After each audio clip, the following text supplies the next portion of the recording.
In a world where even the smallest disagreements can lead to arguments, violence, and even death, two brothers tackle the difficult subjects. This podcast is not just about dissecting topics from two different perspectives. It's also about how to have conversations on difficult topics while avoiding the urge to tear someone's head off and vomit down the bloody stump of their neck. Today, we are going to talk about the religion of science. And I believe this is a topic that you're somewhat fond of, or am I putting too much to it? No, I think that's probably true. I think that, well, I'd say a couple things about it. One, yeah, people oftentimes they hide behind science a little bit, like, oh, well, you got to follow the science or just do your research. But many times there's differing viewpoints out there from scientific authorities. The other thing I would say is it is interesting how much when you talk with people, when you're a religious person, as I am, and it's funny that, I had a coworker that used to tease me. He said, "Well, how could you be somebody that's so cynical?" Because we would be at work and we would, they'd say, "Well, we need to do this," and I'd say, "Well, what's the data say about that? Have you guys researched it? Have you, pulled some data on it so we can see that that would really be a wise decision? What's the return on investment? All these types of things." I never would take anything at face value. And he said, "How could you be a man of faith when everything you at work you don't believe anything anybody says?" But when people believe in science, it's most of us who believe in science, I would, myself included, you included, we haven't actually done too many experiments to prove that the earth revolves around the sun as opposed to vice versa, but we all believe it. And in many ways it's very similar to people's belief in religion. In fact, maybe even there's less of a reason to believe there because it's just, well, everybody tells me so and it's in the science books and I read it online. Whereas religion, you test out a way of living. You feel something. Prayer. People feel that they get answers to prayer, and while I can't prove that to somebody else, you do feel that, and that is a test. And then you live your life in that way, almost the way you live your life in a certain way. You do yoga, you eat a certain way because you've tried it out and it works for you. It feels good. It yields good results, and people in religious lifestyles feel the same way. And so I think there's a lot more crossover between the scientific beliefs that people have and religious beliefs than we sometimes realize. Okay. And for anybody listening that might be getting anxious here, we're not going to get into the question of whether religions are right or wrong, where that's not where this conversation is going.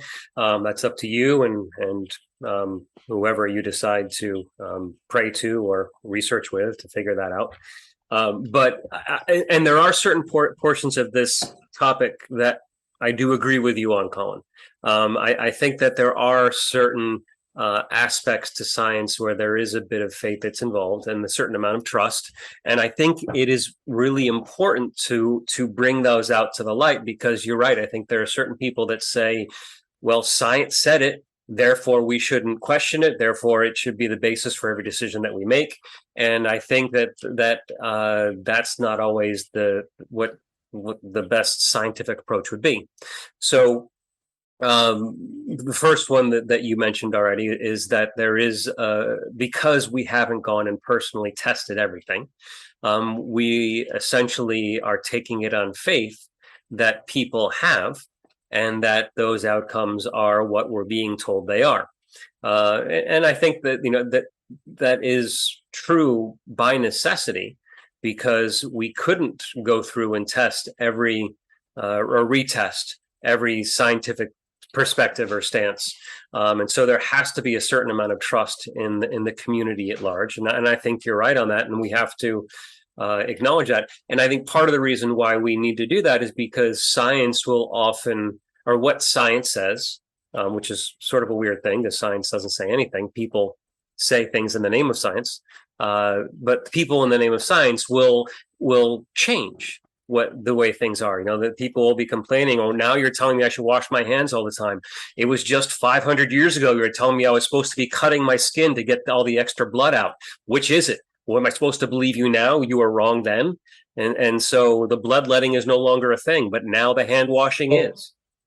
well, Brian, we can go much more recent. When my kids were born, and my youngest is 8, the doctors were saying don't give them peanut butter and certain other things for the first year, year and a half, or something like that, because we don't want them to get allergies. Uh-huh. And guess what they're saying now? Oh Yeah. my gosh, we had all these allergies. We had all these peanut allergies. Yeah, give them peanut butter right away. Like do it like the old ladies used to do, 100 years ago, because they actually were onto something, whether intentionally or not. But we were that science changed, I don't know, 6 years ago. I don't know how long ago. And presumably these doctors don't just come out and say this stuff without at least doing some level of research. I don't know if they're just bad at research, or they're bad at interpreting data, or the data is confusing, like probably all these things. But yeah, it is very recent. And that's a small thing, but I think there's a lot of scenarios that we could point to. We don't have to look back 500 years. We can look back in the last 5 or 10. Yeah, absolutely true. Yeah, when Chris was in Vietnam, when my wife was in Vietnam, she was talking to some people and needing help because when she has a really severe allergy to shrimp. And Vietnam, being a coastal country, has a lot of seafood. And so she had to make very certain there was no shrimp in anything that she ate. And the Vietnamese are saying, "You Americans and your allergies, where did these all come from?" Apparently, they don't have a lot of allergies in Vietnam. Who knows why? I guess Americans are fragile as a society. I don't know. Um, Well, it but probably has something to do with people avoiding stuff, like the more you're around it, you develop tolerances. And that I'm guessing that probably if the peanut allergy is any indication, and these other allergies that they've been talking about recently, I think that probably has something to do with it. That if you avoid it for so long, you don't build up a tolerance or an ability to handle that type of digestion. yeah, yeah. Another issue that comes up is that one of the bedrock principles of the scientific method is that any experiment or any anything that's done is that it be replicatable. And of course, this is one of those things that you're talking about, is that we haven't personally gone out and replicated any of these tests or experiments, and we hope somebody has. There was some information that came out, and someone was writing about the fact that in fact some of the more recent scientific discoveries have not been replicated and published in scientific journals, because scientific journals will not publish the replication of the data, not because they don't think it's important, but because it's not new, it's not flashy, it's not going to get people reading their article, their journal. So the question is, what's actually being replicated, because it's not being published anyplace. And so it does bring into question one of those founding principles. How do we know these things have been replicated? Yeah. Yeah, and I think, it brings a level of humility to all of us, or it should point out that we should be much more humble in how we deal with each other. That, that there's oftentimes this idea. Well, further to all these points that we've been making, I think is the point that all of us, I mean, there's some people that realize that they make decisions emotionally, and that they make arguments emotionally. I consider myself a very, very analytical person. I think you do as well. Consider me an analytical person. No, just kidding, yourself too. No, But I would you as well. I would you as well. yeah, But we're yeah. looking aside. But there's plenty of studies out there. There's a book by Danny Kahneman, a Nobel Prize winner, talking about how we think we're making decisions logically. But really what happens is somebody makes a point to us, and we have an emotional attachment to our viewpoint on the subject. And so then we begin to defend our viewpoint, and we begin to make arguments to support how we feel about something. And it's almost unconscious. And we talked about this a little bit last time, where, oftentimes you and I, like, you'll bring up a point or an article or a piece of data or something, a whole study on something that counters my viewpoint. Well, I'm not just going to concede and say, "Oh, you're right," give up. So what Right. I do then is I try to build an argument to combat what you're saying, which, some there's a good reason to do that to some degree. You don't want to change your viewpoint every time somebody brings up a new data point to you. But if you don't have a ready-made argument, or if you haven't researched that particular topic, it may be difficult to present data about it. So you do kind of have to stick to your guns a little bit, and more than just say, "Well, I'll look into it and get back to you," but is fashion an argument. But most of what people are doing is creating arguments or methodology to prove what they already believe. Jonathan Haidt talked about this in The Righteous Mind, how so often we all think, well, I just go to the facts, I just go to the science, I just present whatever science tells me. But then when somebody presents opposing viewpoints, in fact, I was just reading a book by Malcolm Gladwell where he talked about these people that this was in the 1930s, and it was one of those cults where people were getting together and saying, well, these aliens are going to come, the earth is going to be destroyed, and they're going to come and save us. So they all got together and they quit their jobs, they left their families, and they came to this place, and they had this woman that was the prophetess, and she was telling them what was going to happen. Well, it kept not happening. And then she would say, then they were kind of watching these people, these scientists, watching, well, like, how are they going to respond to this? But they would just double down. And then she'd say, well, it's going to happen later. And then finally, like, this is the one, it's going to happen on this date. And they were there to record all of it. And these people, I guess they're going to have to change their viewpoint, but they don't. They Yeah. just double, like, they've given up too much. The price they paid is too high. So many of these people, and probably not all of them, but they just can't stop believing what they believe. So they find some justification for it. And to some degree, all of us do that. Not to say you and I never change our minds. I think we do, but sometimes with data presented to us, if we've really dug our heels in, or if the other person is, this is part of the discussions with us, like, if you're not very kind to people, they're not going to want to give up their viewpoint just because they don't want to concede to you. You know what I mean? Because Sure. we are emotional in these decisions. Yeah, there. I think I'd never thought about this, but I think that may be similar to what happens with gamblers.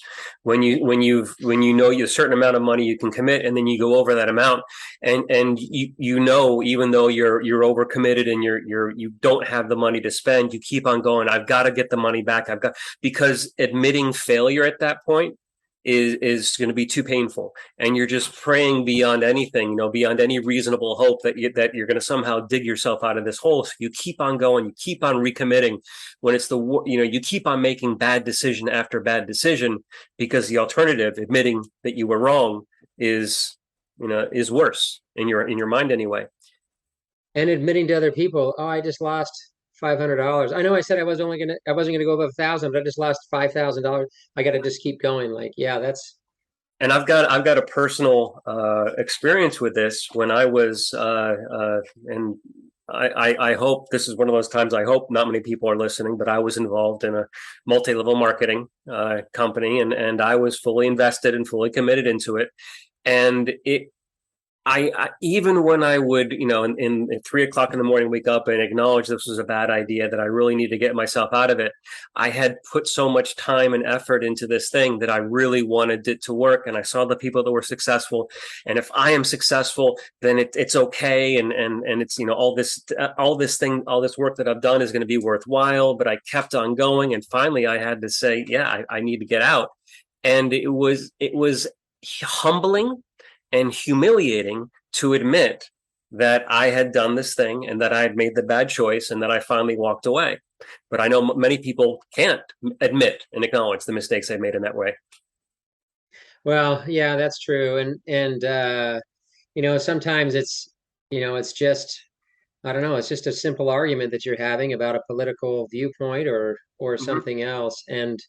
And yeah, we just don't want to, we kind of get invested in what we're talking about, and it becomes less about, I don't know, even having valid points, and more just about kind of holding to what we believe and not conceding, Yeah. which, those can be great traits, in a marathon, or in a wrestling match, or in work, or whatever. But yeah, at times it can lead us astray when we're talking about political, religious, difficult discussions that we have with people.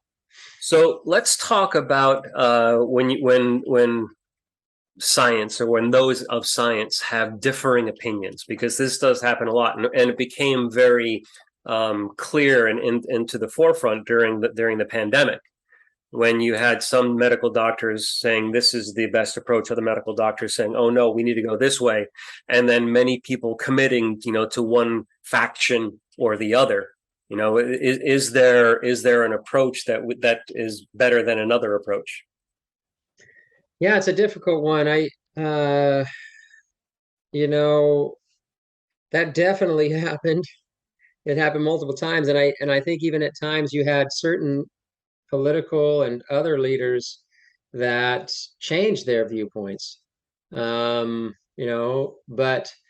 yeah, is there an approach? It's that I guess, you know, I think to some degree, kind of just admitting the fact that the science isn't settled on this stuff is probably a good way to go, because although we may be worried that if we admit any doubt, if we don't, if we concede, for example, that we might be wrong, then people aren't going to be listen to us.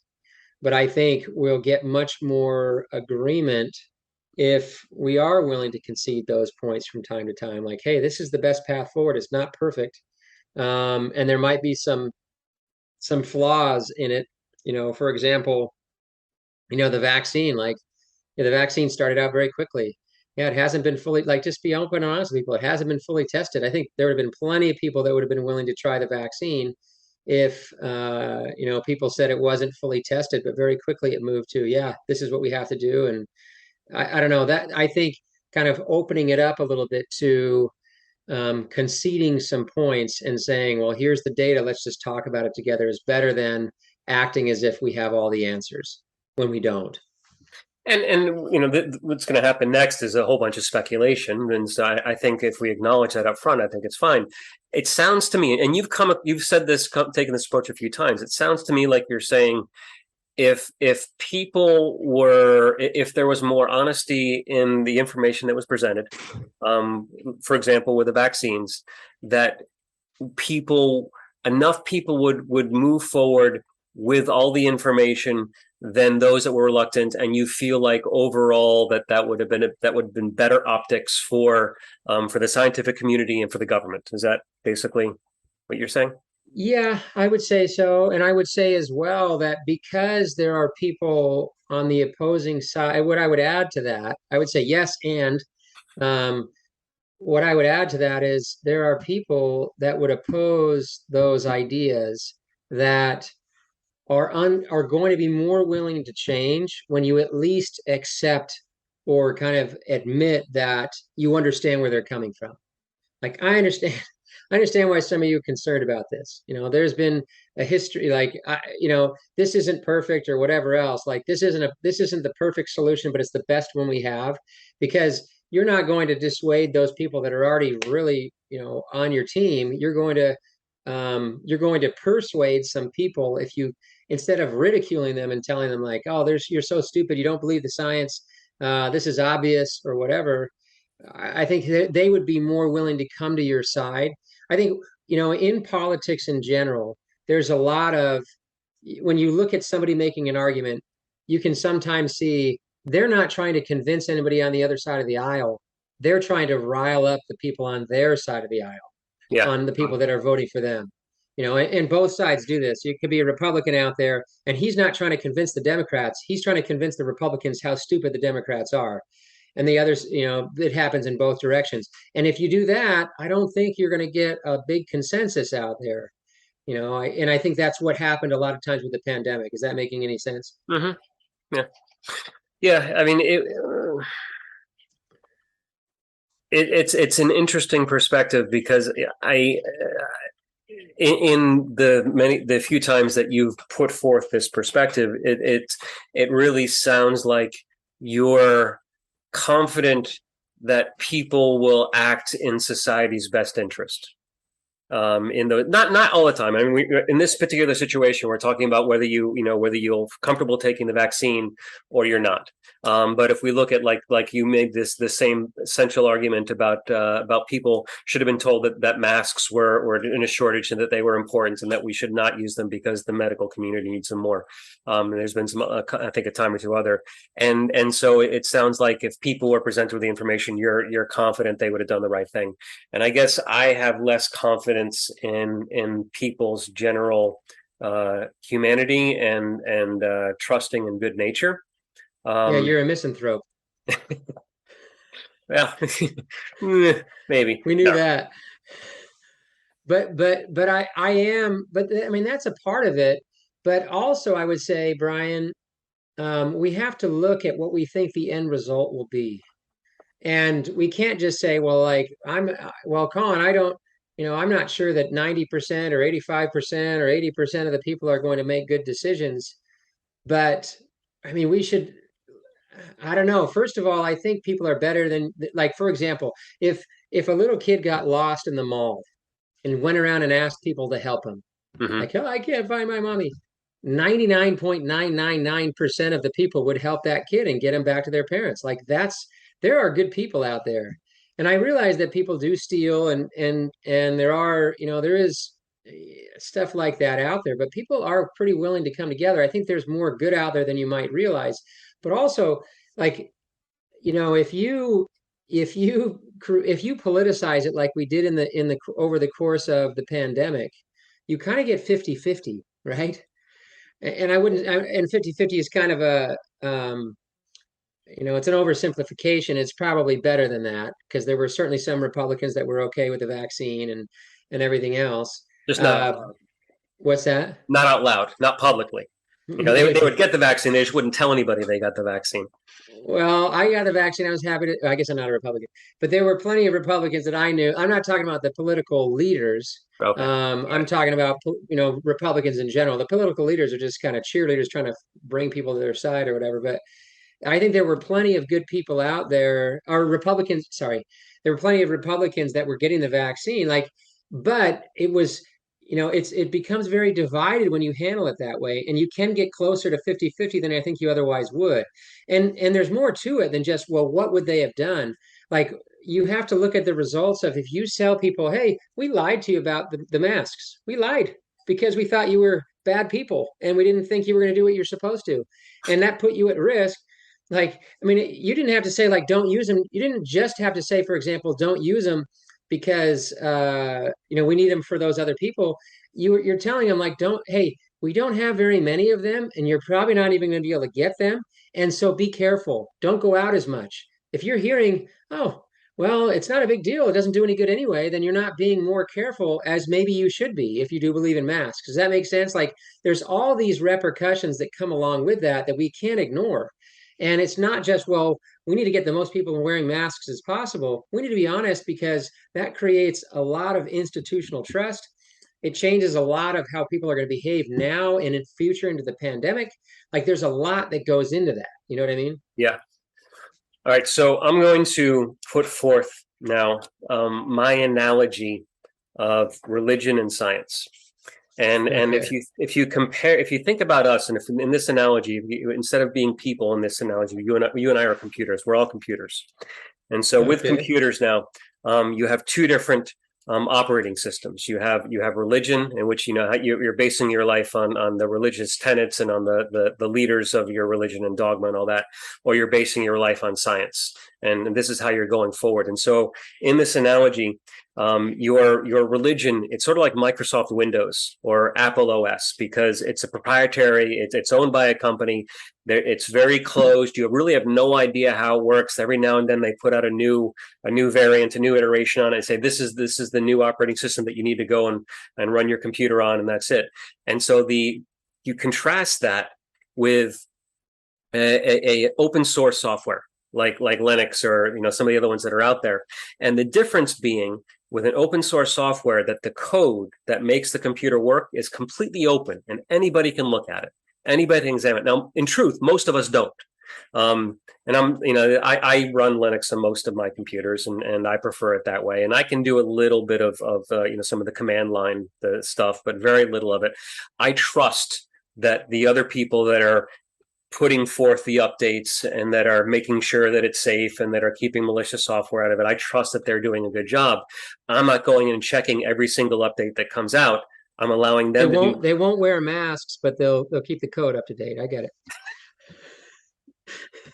as opposed to saying, well, Bill Gates told me this is fine, so I'm just going to go ahead and put this operating system on my computer, and the Pope said this is what I should be doing. So the Pope said it. Who am I to argue with the Pope? He didn't tell me why. I can't look at the code. I just have to accept it that that's the way it is.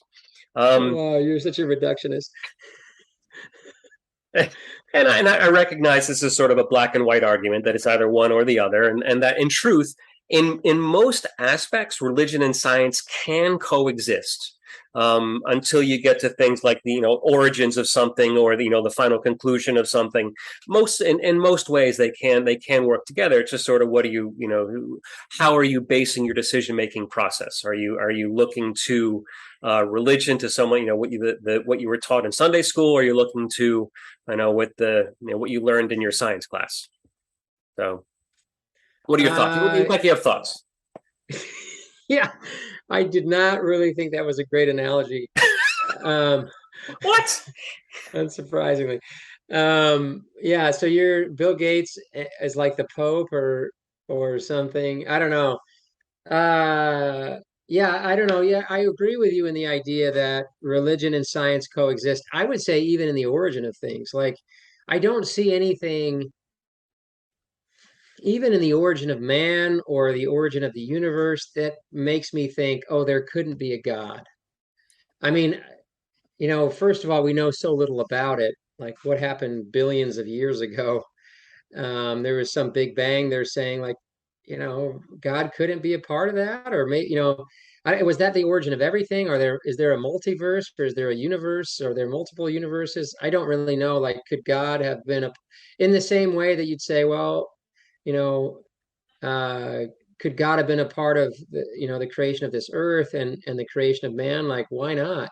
A part of me, like when people say there is no God, a part of me just, well, I'm going to get off track. Let's stay on where we were. So, Yeah. I do want to come back to that at some point, maybe in a future discussion about, um, higher beings, like aliens out there. Like, if it's been billions of years, wouldn't there be something that's way further advanced than us? Could that be like a god, or would it seem a god to us? Anyway, Hmm. but let's not get too much into that. But the idea that you're talking about, that it's almost as if you're saying, well, I can have faith in the scientific method because I trust more that there's a bunch of people out there that are doing good things than I would trust just one person. And even if that one person were God, is that what you're saying? Like, I don't quite get the argument. No, it's not. It's that if I wanted to, if I were motivated to really understand how my operating system is working, the code is all there. I can go and dig into it. And I think this, in some ways, this comes back to what you were talking about last week, as far as the landing on the moon, is the amount of conspiracy that would be required to fake the entire thing. And so when we look at some of one of the arguments that you may put forth, or someone else is trying to undermine the footing of science, is to say, well, all these Einstein could have been lying to us. Einstein could have made the whole thing up. And he's so smart. Who are we to? I can't even understand the theory of relativity, general or special. And so I got to trust that he did it. But in order for Einstein to have made it up, it's not just him. There's a bunch of other scientists that would also have to be conspiring to delude us about the possibility of this being, the rules as how the universe works. And so you end up with again that same conspiracy challenge, where it's not just the guy that made it up, but all the other folks, men and women, that understand it, that have tested it, and that are pushing forth false testings and all these things. And so it becomes very overwhelming to maintain this conspiracy with an open source system, an open source code. It's the same thing that happens in order to maintain I guess the fragility of the code, to keep it open to malicious attacks. There's a lot of people that have to be willing to ignore, avoid, not pay attention to some of the problems. Now, it can happen, but then there are people that are checking on it. Well, I get the point that you're trying to make, but I You think just it's don't think I have. no, no, no. I think you're making the point. It's just Okay. you're arguing against something that a bit of a straw man. You're saying somehow that I would try to undermine the theory of relativity or undermine science or any of that. Like, as you said, they both can coexist. And so I don't have to undermine the theory of relativity. I believe it. And I believe that it works. In fact, there's echoes of it in the scriptures, but I won't talk about because I'm not going to make an appeal. Like, well, just because we got to talk about things that we can both kind of agree on, I guess. And that's why we can talk about science. We can, so you're saying something as if, well, you can't have a conspiracy over here because there's too many people that like, I don't think there is a conspiracy. I think Einstein was right. I think that probably the Big Bang was right. I have no way of knowing because it's way beyond my comprehension how they even can look into, so many millions of years ago. And frankly, if they explained it to me, if we had Brian Cox or one of these physicists, Neil deGrasse Tyson or something, here talking me through it, I probably wouldn't get it. I've read like a briefer history of time, like these books, and they kind of make sense for a while, and then you get lost, you know, and that doesn't disprove it to me. I'm like, I'm glad you're smart enough to get it, and you're getting us closer to the truth. I don't think that disproves anything about what we're saying. I don't need to undermine it. I think they're probably right. Right. Okay. So like they can coexist, and I think that your belief in that is probably way more equivalent to my belief in religion and my belief in that than they're the same is kind of what I'm saying. Not exactly the same, but they're very, very similar. And there's plenty like, and we can say, well, it's not replicatable. It's been replicated by billions of people that look into religion and they get something from it and they feel something about it. So it's not the same type of evidence. I get it, but they're not mutually exclusive and they don't undermine each other. And there's not any conspiracy that we even need to talk about unless you want to talk about it on the religious side. Because I think you may think there's one there, but I don't think there's one on the scientific side. I think they're doing their best and they're replicating all they can and they continue to learn and they're figuring out more and more stuff and they keep progressing and I think it's awesome.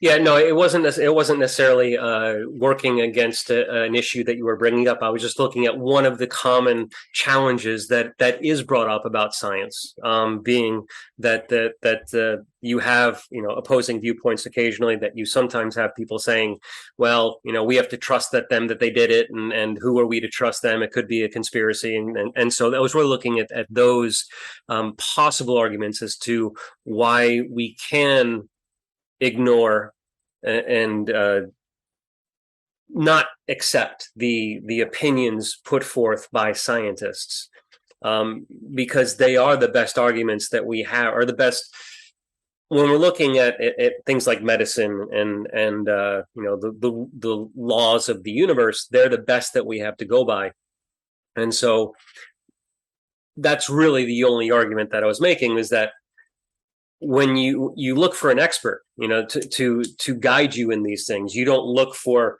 you don't ask your doctor, do you think, that ticking in my engine means that my valves are loose? You ask the mechanic, and so you go to the specialist in your field. In the same way, when you don't go to your pastor and say, do you think I have cancer? You go to the oncologist as them. But you find plenty of mechanics that will give you differing opinions on what's wrong with your car. And Oh, you go to sure. plenty of mechanics that are like, hey, let's fix this. It'll be $300, and you fix it and you still got the same problem. And well, hell, let's try this, and then you got the same problem. Like I get that you do want to go to experts, and there's some truth to that. But I think more what you and I are talking about is those things that are, I mean, less of a consensus. Like I think there were plenty of people in the scientific community that really disagreed pretty vehemently on how we responded to the pandemic. It wasn't like Well, every scientist and doctor out there was like, yep, 100% on board. It's just the non-educated people that disagree with how we're doing this. There was a lot of disagreement. I mean, just the fact that when we put forth that vaccine, it was the fastest vaccine in like 40 or 50 years or something like that. So what sure. have we been doing all this other time? We've been letting people die and suffer from diseases because we're going to wait so long to have a vaccine come out, and now we're going to rush it forward. Like that was a change in the scientific process of putting a vaccine out. There was plenty of disagreement. And so when people in the midst of the pandemic are acting as like, well, you don't believe in the science, and other people are saying, sometimes wrongfully, because sometimes they cited some study that wasn't a great study, or they didn't have all the data, or they're citing Tucker Carlson, or I can't remember the Democratic lady, somebody on CNN. They're citing them and not really a scientist, or they're citing somebody who's misrepresenting a scientist or whatever. Like that was where we had all these problems. And I think that is where we should be thinking. We should be humble in all of this stuff, and kind of say to people like, I may not have all the answers, and sometimes the science is wrong, and they're trying to figure this out. And especially with issues like this, where it's like so new, and there's so many different things happening, and there's so many, it's a very, very complex, it's not a simple answer. How should you respond to the pandemic? It's really complex. So if you're going to be shouting somebody else down and telling them they're stupid because they disagree with your science, then I think that's probably problematic, both because you might be wrong, but also because you're probably not going to convince very many people that way. You're just going to rile up your side. Sure. I think that's kind of my viewpoint in a nutshell. No, I would agree, and I think if you're looking for 100% consensus before you make any decision, you're never going to make a decision because you're always going to find someone that can disagree. But you come to a point if you get 90 doctors that tell you you've got cancer, and you found 5 that say you don't. Well, are you going to believe the 5 because you don't want to have cancer, or are you going to believe the 90 because they're more likely to be correct? And so, and you know what, the 90 could be wrong. But when you have 90, a large number versus a small number, I guess it's up to you. Do you believe the one you want to believe, or do you trust more of the experts? And at that point, it's But up to you. like even that point that you're making right there, essentially what you're saying is almost everybody agrees with me. So everybody should agree with me is kind of what you're saying. No, no, Like no, no. I get that you don't need a huge consensus, you don't need 100%, but I don't think it was 90-10 over the course of the pandemic. I think there were plenty of people that disagreed, and I think we could have done things very differently, and it wasn't always based on science. It was like we're trying to figure this out as we go. We don't have a lot of science. Let's do the best we can, and so we should be humble about this stuff, especially in the midst of a pandemic. And that one's particularly difficult because lives hang in the balance. And so, what do you do when when lives can impact? Do you are you not going to wear a helmet because your state doesn't have a helmet law on the motorcycle, even though statistics say you're more likely to die of a brain injury if you don't wear a helmet? So it's always difficult, and there's no 100% obvious answer that you've got the right answer. Fair. All right. Well, yeah, we did pretty good on that one. Yeah. Agreed on a lot, disagreed on a little bit. But that's I feel like that's a better way to go. Yeah, for sure. Okay. Well, we gotta move on to a different topic next week. We'll have to figure out something else to discuss.